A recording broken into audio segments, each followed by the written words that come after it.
Talang dan si Deruma merupakan bapa dan ibu kepada seorang anak lelaki yang bernama Si Tanggang. Mereka hidup sebagai keluarga nelayan di tepi pantai. Kehidupan mereka pula amatlah miskin. Si Tanggang merupakan seorang kanak-kanak yang bercita-cita tinggi. Dia selalu berhayal untuk menjadi kaya dan terkenal. Akan tetapi, keadaan hidupnya yang serba kekurangan dan ketiadaan peluang menjadi penghalang kepada cita-citanya. Pada suatu hari, ketika sudah meningkat usia, Si Tanggang terlihat sebuah kapal besar berlabuh di muara sungai yang berhampiran dengan rumahnya. Si Tanggang pun pergi mencoba nasib. Dia berjumpa dengan nakoda kapal itu dan meminta untuk dijadikan anak kapalnya. Nakoda kapal itu terus bersetuju kerana telah melihat kecekapan Si Tanggang bersampan dan bekerja. Walaupun Si Talang dan Si Deruma amat keberatan untuk melepaskan Si Tanggang untuk berlayar mengikuti kapal nakoda itu, mereka terpaksa mengalah. Si Tanggang berjanji akan kembali ke kampung setelah menjadi kaya. Si Tanggang melakukan apa sahaja kerja yang diperintahkan oleh nakoda. Nakoda amat suka dengannya kerana dia rajin bekerja. Tidak lama kemudian, Si Tanggang pun diambil sebagai anak angkat. Apabila nakoda menjadi uzur, maka Si Tanggang dilantik menjadi nakoda baru. Dia dipanggil Nakoda Tanggang. Si Tanggang memiliki kecekapan dalam berniaga. Dia menjadi kaya raya dan namanya menjadi terkenal. Namanya sampai ke telinga Sultan dan dijemput ke istana.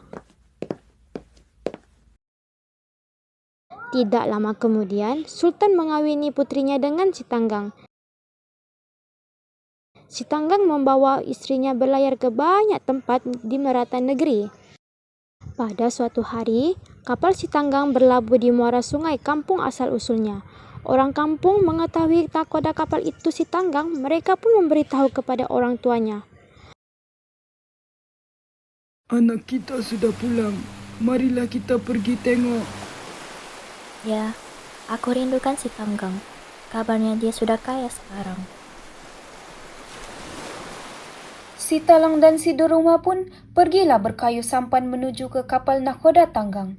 Si Deruma membawa makanan kegemaran Si Tanggang, yaitu pisang salai. Apabila tiba di kapal, seorang anak kapal melarang mereka naik.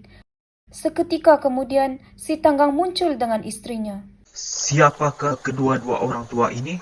Mereka mengaku sebagai ibu bapa tuan. Betulkah mereka ini ibu bapa Kanda? Si Tanggang berasa malu untuk mengaku orang tua itu ibu bapanya.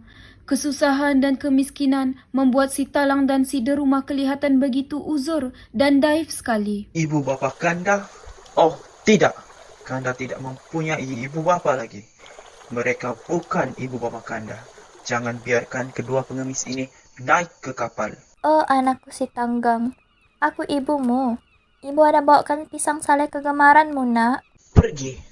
Si Tanggang menepis tangan ibunya, menyebabkan pisang salai yang dibawa ibunya jatuh ke tanah. Si Talang dan Si Deruma berasa terlalu sedih dan kecewa. Sungguh tidak disangka anak kesayangan mereka telah berubah. Mereka pun berdayung ke tepi. Apabila tiba di daratan, Si Deruma memandang ke langit. Sambil mengangkat kedua-dua belah tangan, dia berseru, Oh Tuhan, tunjukkanlah kepada Si Tanggang bahwa akulah ibu kandungnya. Tiba-tiba petir berdentum. Angin bertiup kencang. Kapal yang sedang berlabuh itu terumbang-ambing. Ketika itulah Si Tanggang berasa kesal. Dia sedar Tuhan telah memperkenankan doa ibunya. Oh ibu, ampunkanlah Tanggang. Tanggang mengaku Tanggang anak ibu. Akan tetapi penyesalannya sudah terlambat. Si Tanggang dan istrinya disumpah menjadi batu.